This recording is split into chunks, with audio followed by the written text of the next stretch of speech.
Most welcome sir. जी, जी। Thank you very much Naveen Sharma ji. मेरी आवाज़ आ रही है? बिल्कुल आ रही है सर।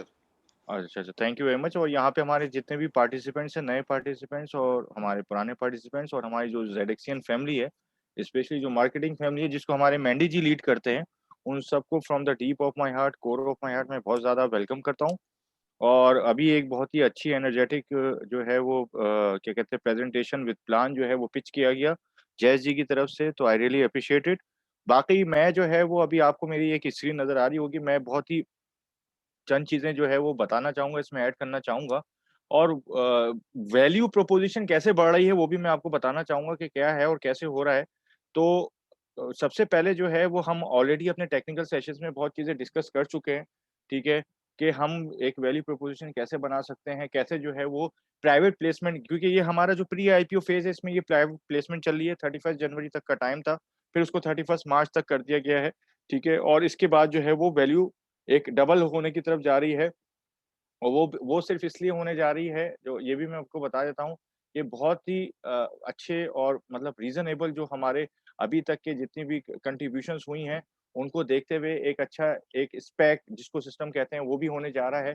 उनसे भी अब एक मतलब हमारी यूज़र बेस को देखते हुए जो है वो आगे बात चली और यूज़र बेस पे भी मैं आपको वो पूरा डॉक्यूमेंट शेयर करूँगा जो हमने जो है वो एक अच्छे जो वो फंड्स हैं या उनके साथ जो हम शेयर करते हैं। सबसे पहले जो है वो हम आपको ये बताएँगे कि किरंज बेस पे जो है ऑलरेडी हम लोग अप्रूव हैं और सब कुछ है और यहाँ पे जो है वो क्योंकि कुछ क्वेश्चन्स ऐसे भी आए थे कि यहाँ पे हम लोग हैं तो यहाँ पे हमारी जो प्रेज़ेंस है वो इतनी नज़र नहीं आती है और इस पे कुछ फर्दर जो है वो अपडेट्स होने वाली भी हैं। तो यहाँ पे जो है वो जो भी इन्फॉर्मेशन है वो शेयर की जाती है। ये सबसे बेहतरीन जो है वो इस वक़्त ऑल ओवर द वर्ल्ड जो है वो विद डिटेल्ड ड्यू डिलिजेंस का एक प्लेटफ़ॉर्म है। और इसके अंदर हम अभी कुछ चीज़ें और ऐड करने जा रहे हैं, कुछ फाइनेंशियल से रिलेटेड और कुछ हमारे जो यहाँ पे अच्छे ब्रेक थ्रूज़ हुए हैं, स्पेशली जो कुछ हमारे जो वो टीम मेंबर्स हैं, उनका भी एक अच्छे-अच्छे जो वो हैं हमारे कोलीग्स हैं, उनके ब्रेक थ्रू क्योंकि we are working as a family और ये इस प्रोजेक्ट की ग्रोथ के लिए एज़ अ फैमिली ही हम काम कर रहे हैं। तो यहाँ पर जो है वो चीज़ें भी ऐड होंगी, जिस तरीके से यहाँ पे आपको मेरी इन्फॉर्मेशन नज़र आ रही है और ना सिर्फ मेरी इन्फॉर्मेशन नज़र आ रही है, इसके अंदर अभी हमारे फाइनेंशियल्स भी ऐड हो जाएँगे और कुछ और हमारे ग्रुप्स भी ऐड हो जाएँगे और यहाँ पे जो है वो हमारे मेरी इन्फॉर्मेशन के अलावा इसमें अगर आप पीपल में जाएँगे तो हमारे जॉर्ज सेबेस्टियो साहब भी आपको यहाँ पे नज़र आ रहे होंगे। तो ये एक थोड़ा-सा ओवरव्यू था जो अभी ये यहाँ पे होने जा रहा है, तो टाइम को देखते हुए मैं अभी दूसरी तरफ जाऊँगा। दूसरा जो सबसे बड़ा जो क्वेश्चन आता है वो है रेवेन्यू जनरेशन स्ट्रीम, जो हमारे लास्ट टाइम भी क्वेश्चन आया था ठीक है? और उसको मैंने जिनका क्वेश्चन था उनके साथ पूरा जो है वो हमारा वीडियो सेशन जो हुआ था technical session revenue generation stream की प्रेज़ेंटेशन का, वो हमने शेयर भी करा। मगर यहाँ पे मैं थोड़ा-सा उसको दोबारा शेयर करना चाहूँगा कि रेवेन्यू जनरेशन स्ट्रीम हमारी कैसे बन रही है क्योंकि अगला जो टॉपिक है, इसी से रिलेटेड के आगे जो हम जा रहे हैं कि रेवेन्यू जनरेशन स्ट्रीम्स हैं और दूसरी जो चीज़ें हैं, वो कैसे होने जा रही हैं, वो बहुत ज़रूरी है बताना। ठीक है? ताकि एक अच्छा जो है वो ब्रेनस्टॉर्मिंग हो जाए, एक एक छोटा-सा हमने एक ये ब्रेनस्टॉर्मिंग सेशन कर रहे हैं विद ओवरव्यू। तो रेवेन्यू जनरेशन स्ट्रीम में मैं थोड़ा-सा ये स्क्रीन शेयर करता हूँ आपके साथ।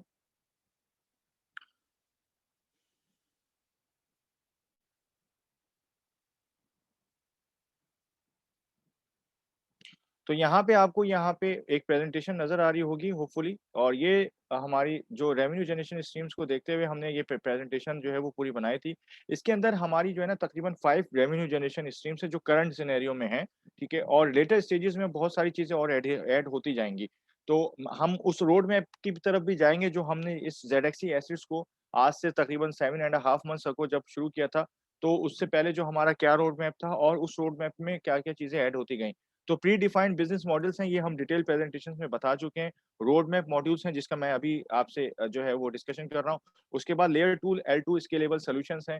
उसके अंदर जो क्या कहते हैं डेलीगेटेड प्रूफ ऑफ स्टेक कह सकते हैं, उसको प्रूफ ऑफ स्टेक कह सकते हैं। From proof of work to proof of stake के जो सॉल्यूशंस हैं, वो हैं। उसमें जो है वो हमारा अच्छा खासा जो है वो क्या कहते हैं इंटरैक्शन है with specially with consensus programs उसके अंदर स्केल है और एक्टिवेट है।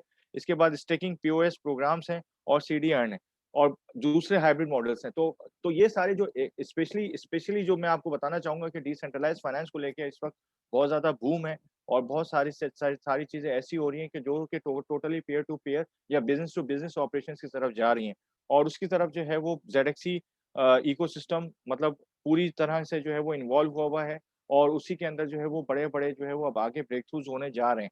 तो ये सारी चीज़ें एक टेक्निकली जो बताई गई हैं और ये सारे डिस्कशन जो हैं वो पहले भी हो चुके हैं, तो हम इनकी ज़्यादा डिटेल में नहीं जाएँगे। सिर्फ़ हम थोड़ी-सी एग्ज़ाम्पल्स जो हैं जैसे एक सिंपल जो हमने डेरिवेटिव्स की मार्केट की बात करी थी, तो सिर्फ़ डेरिवेटिव्स की मार्केट में टोटल फंडिंग जो है $552 मिलियन 2019 Q1 से 2020 Q2 तक आई थी, ठीक है? और इसके अलावा सिर्फ़ 6 एक्सचेंजेस जो हैं वो इसको वो कर रहे हैं, लीड कर रहे हैं और ये 2200 बिलियन डॉलर से ऊपर के ऑपरेशंस हैं जो किए जा रहे हैं, ठीक है? तो ये सिर्फ़ इस एशियन मार्केट्स की मैं बात कर रहा हूँ और इसलिए एशियन मार्केट्स की बात कर रहा हूँ क्योंकि हमारी स्पेसिफ़िक जो मॉड्यूल्स हैं और वो टोटली जो वो करते हैं वो एशियन मार्केट्स को ही जो है वो ज़्यादा क्या कहते हैं इंटरैक्ट करते हैं और क्योंकि इसके लिए यूरोप और यूएस मार्केट्स के लिए बहुत सारे सॉल्यूशंस अवेलेबल हैं और वहाँ पे जो है वो अगर देखा जाए तो इतने ज़्यादा रिस्ट्रिक्शंस या रेगुलेशंस नहीं हैं और अब आहिस्ता-आहिस्ता इसकी एडॉप्शन की तरफ भी जा रही हैं, मास एडॉप्शन की तरफ भी जा रही हैं। तो ये था सारे बिज़नेस मॉडल्स हैं जो अप्रॉक्सिमेटली $232 मिलियन के जो है वो एक पार वैल्यू पे बनाए गए हैं। इसके बाद जो है वो अब आखिरी जो में हम चीज़ शेयर करेंगे वो ये शेयर करेंगे जो जो हम स्पेक्स के साथ डील कर रहे हैं या फिर हमारे जो फंडिंग्स के मॉडल्स हैं उनको डील कर रहे हैं जिससे एक वैल्यू प्रोपोज़िशन बनने जा रही है, वो कैसे और क्यों हो रही है ये सब हम बताएँगे। अभी जैसे हमने एग्ज़ाम्पल्स भी दिए हैं, क्रंच बेस पे भी आप देख सकते हैं डिफरेंट मॉडल्स में series A, series B, series C, series D funding होती है और जैसे-जैसे वो फंडिंग होती जाती है, वो इसका मतलब ये है कि शेयर की वैल्यू बढ़ती जाती है।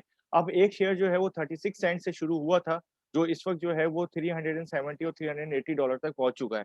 तो इस तरीके की जो वो होती है वो शेयर शेयर की वैल्यू प्राइस बढ़ाने के लिए और जितनी फंडिंग आती रहती है, तो उसमें जो अर्ली एडॉप्टर्स होते हैं उनको एग्ज़िट देने के लिए ही ये सारी चीज़ होती है।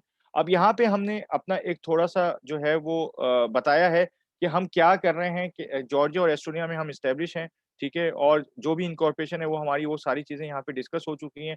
30,000% की जो एक्स्पोनेंशियल ग्रोथ है, हमने तो यहाँ पे 30,000% एक्स्पोनेंशियल ग्रोथ तक तो हम जा ही चुके हैं विद लिस्क जब मैं एम्बेसडर था लिस्क का और उसको हम ले जा चुके हैं।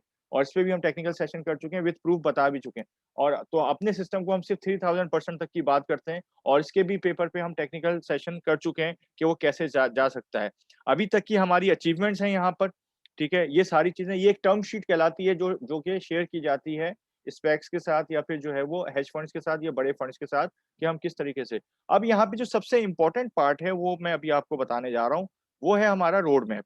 इंटीग्रेटेड है जो हमारे जो जित डिफरेंट रोड मैप्स हैं सेंट्रलाइज़ के और डिसेंट्रलाइज़ के। अभी सिंपल ऑपरेशन जो आईटी की कंपनीज़ हैं उसमें बिलियंस ऑफ डॉलर्स और मिलियंस ऑफ डॉलर्स की इन्वेस्टमेंट हो रही है। और जो मिलियंस ऑफ डॉलर्स की या बिलियंस ऑफ डॉलर्स की इन्वेस्टमेंट हो रही है उनसे फ़ायदा किसको हो रहा है जो अर्ली एडॉप्टर्स थे।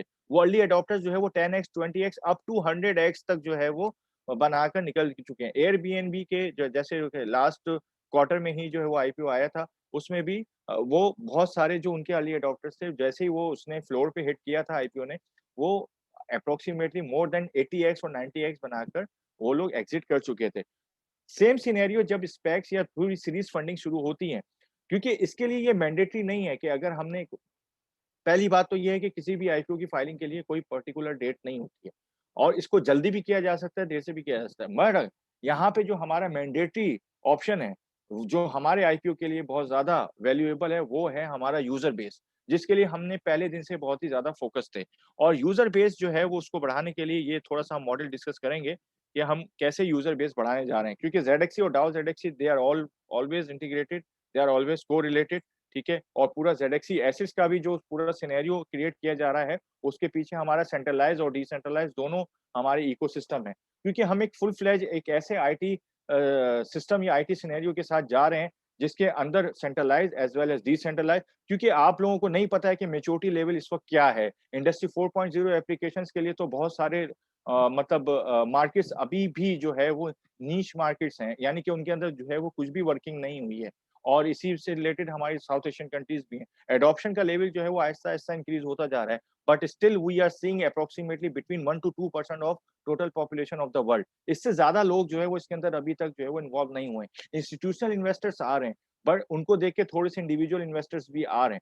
But there is a very, very big gap still और उसी को हमने कैच करना है। स्पेसिफिकली जो हमारी अपनी साउथ एशियन मार्केट्स हैं। तो हमारा जो अभी लीगल्स के साथ डिस्कस हुआ है और जो अभी भी जो अनाउंसमेंट्स भी हुई हैं, उनको देखते हुए हमारे प्राइवेट प्लेसमेंट का जो फेज 1 है वो 31 ऑफ मार्च 2021 तक जो कंप्लीट होने के बाद जो सेकंड फेज होगा वो डबल वैल्यू पे जाएगा। डबल वैल्यू पे यानी 20 सेंट्स पे अगर शेयर प्राइस जाती है तो हमारे 10 सेंट्स वाले जो हैं वो ज़रूरी नहीं है कि 20 सेंट्स वाले जो है वो यहीं से आके हमसे लें, ठीक है? तो हमारे जब तक ये आईपीओ फाइल नहीं होता है उस वक़्त तक 10 सेंट्स वालों को भी एक ऑप्शन दिया जा सकता है एग्जिट होने का, ठीक है? With respect to the rules and regulations of legalisation of our this IPO procedure. तो ये सारी चीज़ें हैं। अब इसके अंदर जो मैं यहाँ पे डिस्कस करना चाहूँगा वो है एक बहुत ही बड़ा जो है वो हमने सिनेरियो यहाँ पे डिफाइन करने की कोशिश की है कि हम कैसे जो है वो अपना यूज़र बेस बढ़ाने की कोशिश कर रहे हैं और उस with respect to that user base it doesn't matter कि यूज़र बेस के हिसाब से जो है वो हम काम जो है वो अपने सारे ऑपरेशंस अकॉर्डिंगली कर रहे हैं। इट डज़न्ट मैटर हम लोग जो है वो अपने ऑपरेशंस, अपनी इम्प्लीमेंटेशंस यूज़र बेस के साथ-साथ जितनी भी जो है वो रिक्वायरमेंट्स हैं for in order to achieve the goal of this decentralised as well as centralised system वो हम अचीव कर रहे हैं। मगर यूज़र बेस का जो है वो इस वक़्त टॉपिक बताना इसलिए ज़रूरी है कि user base is a very important thing for any project, ठीक है? इस वक़्त जिस जिस भी प्रोजेक्ट को आप उठा के देखें उसकी वैल्यू प्रोपोज़िशन या वैल्यूएशन जो है वो यूज़र बेस से ही है, ठीक है? फेसबुक हुआ या इस तरह के दूसरे बड़े-बड़े जो सोशल मीडिया प्लेटफ़ॉर्म्स हैं या इनफैक्ट जो जो ई-कॉमर्स के प्लेटफ़ॉर्म्स हैं उसमें जो है जितने भी ज़्यादा से ज़्यादा यूज़र्स आते जाते हैं, उतने ही ज़्यादा से ज़्यादा जो है वो एडॉप्शन बढ़ती जाती है और उसी हिसाब से वैल्यू बढ़ती जाती है। तो यहाँ पे हमारा एक जो टारगेट है एस-1 फाइलिंग का, वो तो जो है ही है। हम हो सकता है उससे पहले भी कर दें और ये एक ग्रेट न्यूज़ है क्योंकि वो उसको करने के लिए हम हो सकता है कि यूज़र बेस हमने एक रखी हुई है कि अप्रॉक्सिमेटली 250,000 की एक यूज़र बेस जो साउथ एशियन कंट्रीज़ से हमको जनरेट करके मिलेगी और उसके लिए क्योंकि हमारे यहाँ पे बहुत ही अच्छे और ज़बरदस्त किस्म के जो है वो मार्केटिंग लीड मैंडी जी हैं और उसके साथ जो पूरी मार्केटिंग टीम है, उसमें अप्रॉक्सिमेटली मोर देन 80 टू 90% जो है वो हमारी marketing team from south Asian countries है और हम ये एक्सपेक्ट कर रहे हैं कि फ्रॉम इंडिया और पाकिस्तान हमें जो है वो बहुत बड़ा यूज़र बेस मिल सकता है। और इसके लिए ज़रूरी नहीं है कि बहुत ही बड़े चंक के साथ जो है वो यूज़र बेस आए हमारे पास। स्मॉल वैल्यू प्रोपोज़िशंस, स्मॉल क्या कहते हैं contributions. I am talking about only $50 to $100 $50 से लेके $100 but we need a volume, okay? So user base का अगर वॉल्यूम मिल जाता है विथ $50 इज़ न not a problem, $100 is not a problem. इससे हमारी फंडिंग तो एक बहुत ही ज़बरदस्त किस्म की जनरेट हो सकती है और फंडिंग की बेस पर हम multiples of up to 10 to 20x यानी 100 टाइम्स तक भी जो है वो हम कर सकते हैं। तो this is the thing user base is very mandatory for any project और इस यूजर बेस के साथ क्या-क्या चीजें होने जा रही हैं पूरा एक डिसेंट्रलाइज्ड बैंक बनने जा रहा है। तो वी आर एक्सपेक्टिंग कि हमारी 250,000 जो एक यूजर बेस है उसमें बहुत ही बड़ा 80 टू 90% कंट्रीब्यूशन हमारा south Asian countries specially from India और पाकिस्तान के जो हमारे यहाँ पे लीडर्स हैं जिन्होंने हमें ज्वाइन किया हुआ है वहां से हो। तो ये सारी चीज़ें हैं और इससे जो वैल्यू प्रोपोज़िशन है वो बहुत ज़्यादा बढ़ जाएगी, ठीक है? और वैल्यू प्रोपोज़िशन इन्हीं लोगों की बढ़ेगी। यकीन करें जो लोग इन्वेस्ट करेंगे उन्हीं लोगों की जो कंट्रीब्यूशन होगी वही चीज़ बढ़ेगी। क्योंकि आज जो वैल्यू अगर 10 सेंट की है और वो 31 मार्च के बाद 20 सेंट पे होने जा रही है, तो इस यूज़र बेस को अगर हम हिट कर जाते हैं नेक्स्ट 2 मंथ्स और 3 मंथ्स में, तो हम जल्दी एस-1 फाइलिंग को जो है उसके लिए जा सकते हैं।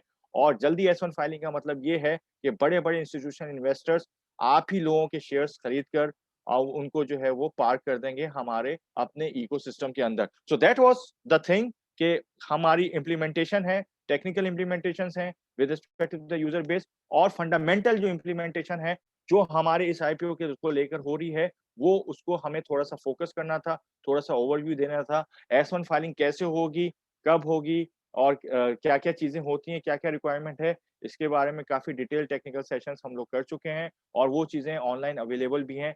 But this session is totally related to the current scenario और जिस तरीके से होने जा रहा है, the next IPO craze is with respect to the SPAC, special purpose acquisition companies, ठीक है? और स्पेक्स जो हैं वो बहुत ज़्यादा इंटरेस्टेड हैं आईटी रिलेटेड और blockchain related industry 4.0 applications related projects के साथ।